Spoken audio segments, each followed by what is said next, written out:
कोकण.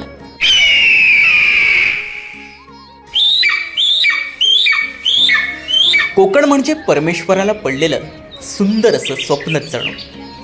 इकडची ती दाट वनराई, आकाशाच्या उदरात डोकं खुपसू पाहणारे उंच उंच डोंगर, फेसाळणारे धबधबे आणि अथांग पसरलेला निळाशार समुद्र कोणालाही भुरळ पाडण्यास पुरेसे आहेत.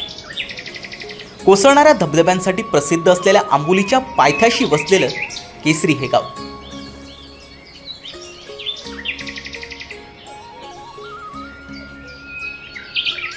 एका बाजूला उंच उंच डोंगर तर दुसऱ्या बाजूला घनदाट झाडे.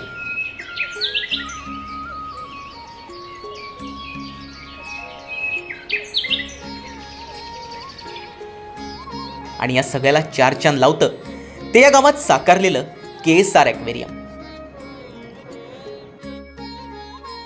सिंधुदुर्ग जिल्ह्याचे पालकमंत्री रवींद्र चव्हाण यांच्या संकल्पनेतून साकारलेल्या या ॲक्वेरियमला भारतातील पहिला फिश थीम पार्क होण्याचा बहुमान मिळालाय.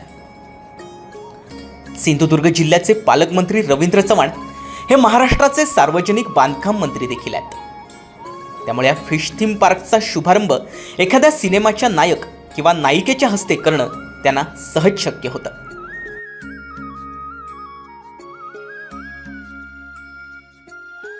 परंतु यशाची शिडी बनून आयुष्याला आकार देणारे आईवडील त्यांना त्यांच्या आयुष्यातील खरे नायक आणि नायिका वाटले. त्यामुळे या फिश थीम पार्कचा शुभारंभ त्यांनी आपल्या आईवडिलांच्या शुभ हस्ते केला.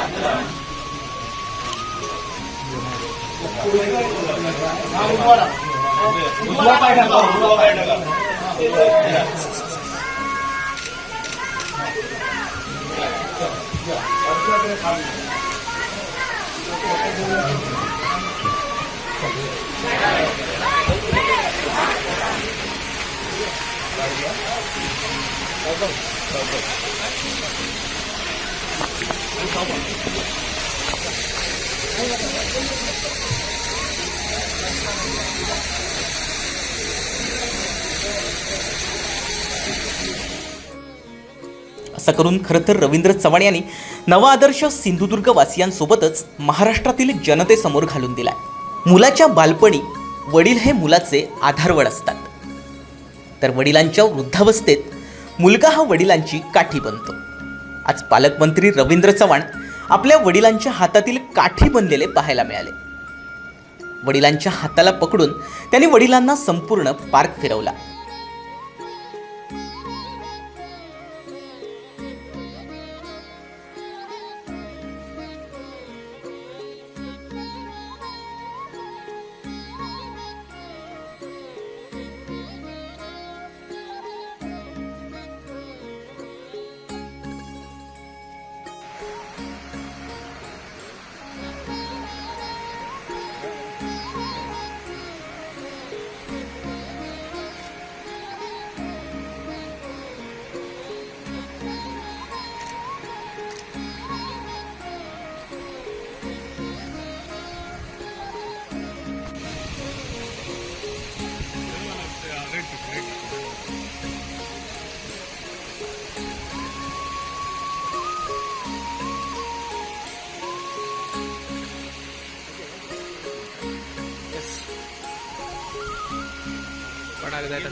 Lagi dong.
वेगवेगळ्या कलरचे मासे आहेत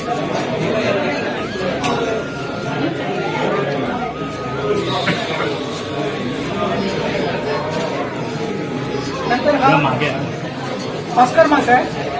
याला पाण्यातला डॉग बोलतात, वॉटर डॉग बोलतात. याला वॉटर डॉग बोलतात ह्या माशाला. जर तुम्ही याला रोज करायला खाल दिलं, रेग्युलर फिडिंग केलं तर हा आपल्या मालकाला ओळखतो हा मासा.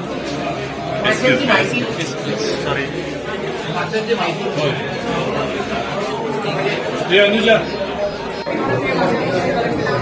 हा फ्लॉवर फिश आहे. हे आपण 100 ग्रामाचा असतो. हा एका टाइममध्ये एकच जातो. 2 ठेवले तर 1 मागच्या लोकांचा मारामारी करतो. थोडीशी वाढते पण एका टाइमला जेवढा एरिया आहे ना तो स्वतः एरिया समजतो. त्या टेरिटरीमध्ये सगळं घेऊन देत नाही. आंबोलीतलं दाट धुकं, फेसाळणारे धबधबे यांचा अनुभव घेण्यासाठी मोठ्या संख्येनं पर्यटक येत असतात. हा थीम पार्क आंबोलीपासून अगदी जवळ असल्यानं भविष्यात या थीम पार्कला मोठ्या संख्येनं पर्यटक भेट देतील. देव या शहरातून आले. सर्वच जण ऐकतात स्वर्गाहूनही सुंदर असे कोकण.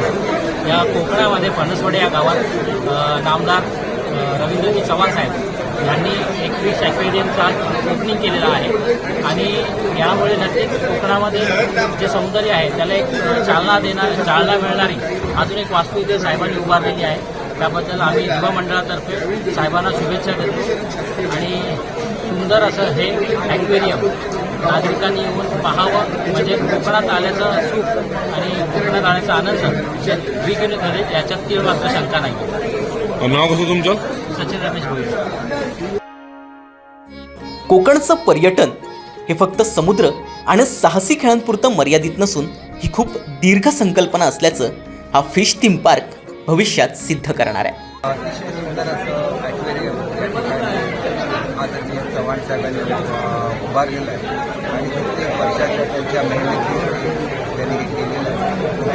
मनापासून अभिनंदन करतो. खरंच आज आजूबाजूला पुढचा कार्यक्रम एक वैशिष्ट्य असं आहे की आज एका आणि आजूबाजूला आणि स्वतःच्या आईवडिलांच्या हस्ते त्यांनी या ॲक्वेरियमचं उद्घाटन केलं आणि एखाद्या पर्यटनाचं मनापासून रवींद्र चव्हाण साहेबांनी केलेल्या चांगल्या कामाचं करतो आणि असंच काम त्यांच्या हातून करत जावं. असे थीम पार्क जर झाले तर पर्यटन दृष्ट्या कोकणचा कायापालट व्हायला कसे मदत होईल, काय वाटतं? मदत होईल आणि त्याच्यामुळे अन्य ठिकाणी बदलले पाहिजे. त्या दृष्टीने महत्त्वाचं असं आहे की आदरणीय नरेंद्र मोदी साहेबांचा जे नीलक्रांती आहे त्याच्यामधून अशा तऱ्हेचे अनेक प्रकल्प प्रस्तावित आहेत आणि त्यांचं जे स्वप्न आहे कोकणातल्या स्थानिक युवकांना रोजगार मिळवून देण्याचं काम हा थीम पार्क करणार आहे. की सिंधुदुर्ग हा पर्यटन जिल्हा म्हणून सर्वांना परिचित आहे. पर्यटन जिल्हा म्हणून ज्यावेळेला या ठिकाणी पर्यटक येत असतात त्यावेळेला पर्यटकांना विविध संधी पर्यटनाच्या उपलब्ध करून देणं हे अत्यंत गरजेचं असतं. देशात आणि परदेशांमध्ये मोठ्या प्रमाणामध्ये असे थीम पार्क करण्याचं एक फार मोठं आपल्याला सर्वांच्या लक्षात येतं. काही देश हे फक्त पर्यटनामुळेच चालत आहेत असंही आपल्या सर्वांच्या लक्षात येतं आणि म्हणून अशा काही संधी जर आपण पर्यटकांसाठी उपलब्ध करून दिल्या आणि त्यांचा या जिल्ह्यामध्ये स्टेईंग वाढलं तरच आणि तरच त्यांना या जिल्ह्यामध्ये आणि इथल्या असणाऱ्या तरुणांना रोजगाराच्या विविध संधी या ठिकाणी प्राप्त होऊ शकतात आणि म्हणून हा थीम पार्क हा तयार करण्याच्या संदर्भामधला विचार केला. या ठिकाणी सत्ता सर असतील, डॉक्टर नितीन सावंत असतील आणि माझा मेवणा विनोद राऊळ या लोकांनी सगळ्यांनी गेली कित्येक वर्ष या प्रजाती ज्या आहेत त्या प्रजाती ज्यांना इथे तयार करायला पाहिजेत यासाठी प्रचंड मेहनत घेतली आहे आणि या सर्व प्रजाती जर याच शहरांमध्ये तयार झाल्या किंवा याच जिल्ह्यांमध्ये जर तयार झाल्या तर त्याचं सुद्धा एक वेगळ्या पद्धतीने मार्केटिंग हे आपल्याला सर्वांना करता येऊ शकतं आदरणीय पंतप्रधान नरेंद्र मोदीजींनी मत्स्य संपदा योजना ही डिक्लेअर केली. जवळजवळ 10,000 कोटीपेक्षा जास्त निधी या मत्स्य संपदा योजनेमध्ये त्यांनी देण्याचं ठरवलं होतं. त्यामुळे अशा पद्धतीने रंगीत मासे आणि त्याच्यामध्ये असणाऱ्या व्हरायटीज तयार करणं हा एक चांगला उद्योगाची संधी सुद्धा येणाऱ्या काळामध्ये होऊ शकते. आज सिंधुदुर्गामध्ये जवळजवळ 200 ते 300 रंगीत माशांचे काम करणारे किंवा रंगीत माशांवरती उद्योग करणारी अशी मुलं ही आजही सिंधुदुर्गामध्ये आहेत.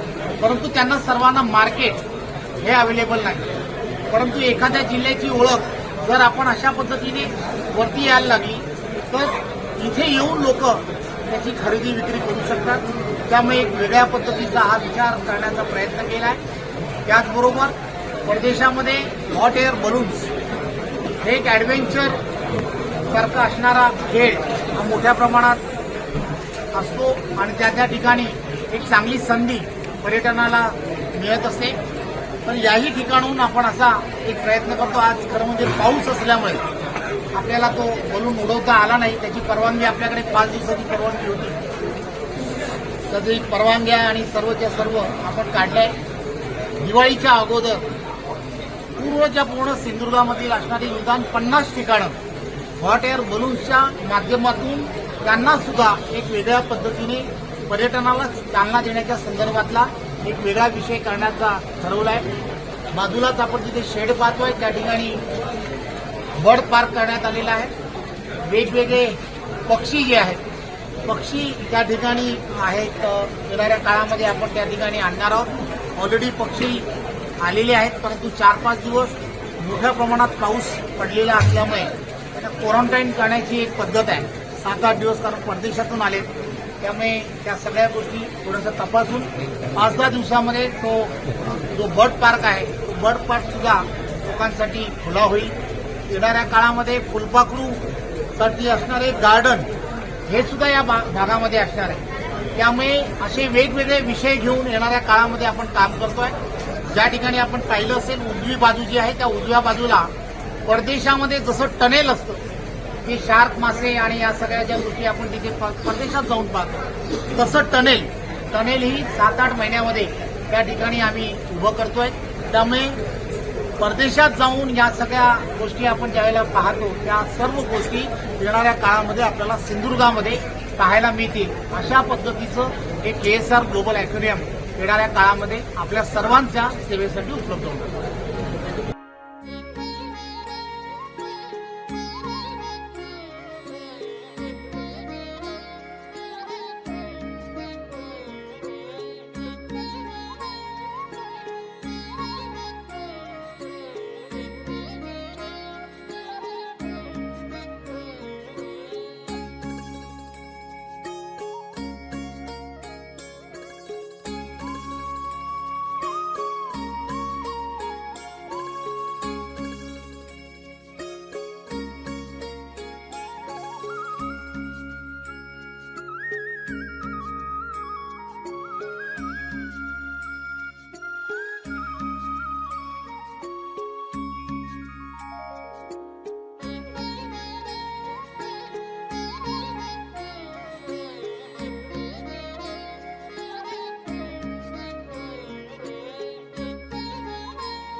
तसंच या ठिकाणी विविध पक्षी असलेला बर्ड पार्क आणि बटरफ्लाय गार्डन हे देखील साकारलं जाणार आहे. त्यामुळे भारतातला पहिला फिश थीम पार्क असलेलं हे KSR ॲक्वेरियम कोकणच्या पर्यटनात क्रांती घडवेल एवढं मात्र नक्की.